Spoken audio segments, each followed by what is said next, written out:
Yan mga tol, nandito tayo sa Rainbow Siomai ni Siang mga tol. Ayan, at ayan si Ma'am Siang. Siya yung may-ari nitong Rainbow Siomai dito sa Divisoria. Yun, tatanong natin kung ano-ano yung mga flavor ng Rainbow Siomai nila. Ito po yung dilaw, ham and cheese, parehas din na ito bread. Tapos cheese, yung green pepperoni cheese, may plain tayo. Yan.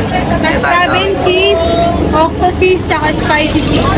Madami 7 flavors po, pero dapat po rin siya. Kaso walang stock yung talaga beef, tsaka scallops. Okay. Hello po sa followers ng Good Spot. Pumunta po kayo dito. Located na sa Juan Luna, Binondo. Na kumain po kayo, masasarap po kayo. Yun, thank you Ma'am Siang. Ayan. Sarap nito mga tol, oh.